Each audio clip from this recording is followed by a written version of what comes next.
कर्मण्येवाधिकारस्ते मां फलेषु कदाचन, मां कर्मफल हेतुर्भूर्मा ते संगोस्त्व कर्मणि। इस श्लोक का अर्थ है, कर्म पर ही तुम्हारा अधिकार है, लेकिन कर्म के फलों में कभी नहीं। इसलिए कर्म को फल के लिए मत करो और ना ही तुम्हारी आसक्ति अकर्मण्यता में हो। श्रीमद् भागवत गीता के कुछ बातें मैं आपसे साझा करना चाहता हूं।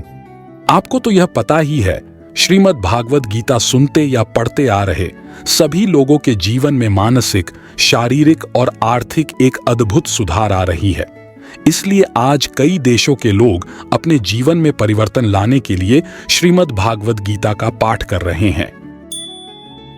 ध्यायतो विषयान पुंसा संगस्तेषुपजायते, संगात संजायते कामः, कामात् क्रोधोभिजायते। इस श्लोक का अर्थ है, विषय वस्तुओं के बारे में सोचते रहने से मनुष्य को उनसे आसक्ति हो जाती है। इससे उनमें कामना यानी इच्छा पैदा होती है और कामनाओं में बाधा आने से क्रोध की उत्पत्ति होती है। क्रोधात् भवति सम्मोह, सम्मोहात् स्मृति विभ्रम, स्मृति भ्रंशात् बुद्धिनाशो, बुद्धिनाशात् प्रणश्यति। इस श्लोक का अर्थ है, क्रोध से मनुष्य की मति मारी जाती है यानी मूढ़ हो जाती है, जिसके चलते उसकी स्मृति भ्रमित हो जाती है। स्मृति भ्रम हो जाने से मनुष्य की बुद्धि नष्ट हो जाती है और बुद्धि का नष्ट हो जाने पर मनुष्य नीचे गिरकर अपना ही नुकसान कर बैठता है।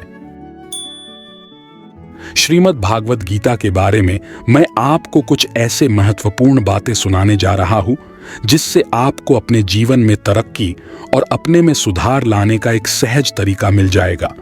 इसीलिए यह वीडियो को आप अंत तक देखें। भागवत गीता एक ऐसा ग्रंथ है जो कि हजारों सालों से लोगों को उनके जीवन में चलने का सही मार्गदर्शन देते हुए आया है। आज के जीवन में भागवत गीता का फायदा कई लाखों लोग ले चुके हैं और आज भी कई लाखों लोग ले रहे हैं। आपको तो पता ही है, सिर्फ कृष्ण भगवान का नाम जपते हुए कई लाखों लोगों ने अपने मन के बंधनों से छुटकारा पा लिया है।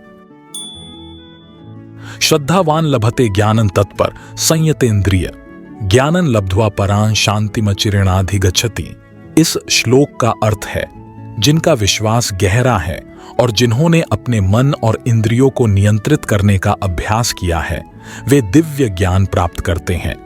इस तरह के पारलौकिक ज्ञान के माध्यम से वे जल्द से परम शांति को प्राप्त होते हैं।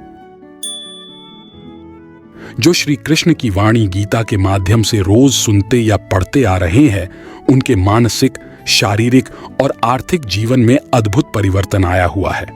श्रीमद् भागवत गीता एक ऐसा ग्रंथ है, इसे पढ़ने या सुनने से आपको मन के विचारों के बंधन से मुक्ति, अपने रिश्तों में सुधार, सामाजिक कल्याण, आर्थिक उन्नति, स्वास्थ्य में सुधार, बच्चों की परवरिश, यह सब लाभ मिलते हैं। लेकिन उसके लिए आपको श्रीमद् भागवत गीता के श्लोक का असल अर्थ समझना होगा। और श्रीमद् भागवत गीता के श्लोक का अर्थ दो प्रकार के हैं। पहला, जब भगवान श्री कृष्ण ने अर्जुन को उपदेश दिए थे, उस परिस्थिति के अनुसार उसका अर्थ क्या था। और दूसरा, आज के आधुनिक युग के हिसाब से श्रीमद् भागवत गीता का क्या अर्थ है। अर्जुन और अर्जुन के सगे संबंधी और उस समय की परिस्थिति के अनुसार श्री कृष्ण का अर्जुन को समझाने का जो तात्पर्य था, उस तात्पर्य को आज के हिसाब से हमारे जीवन के साथ जोड़ने का काम कोलकाता के कृष्णा जी हमारे कुछ लोगों के अनुरोध से कर रहे हैं।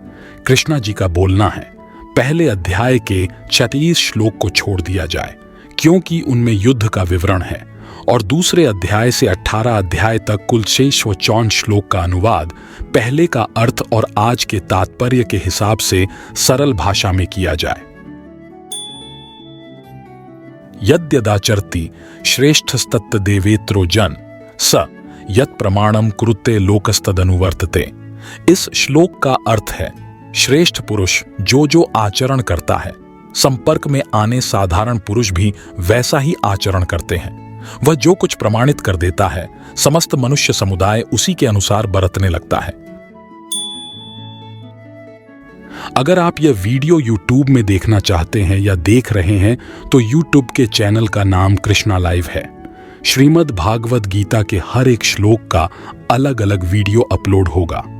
आप जो भी श्लोक के वीडियो देख रहे होंगे तो वह श्लोक के ऊपर के आई पर क्लिक करके आप अगला या पिछला श्लोक सुन सकते हैं और वीडियो खत्म होने के बाद स्क्रीन पर आपको श्रीमद् भागवत गीता के प्लेलिस्ट दिखेंगी। आप क्लिक करके उसमें से भी चुन सकते हैं।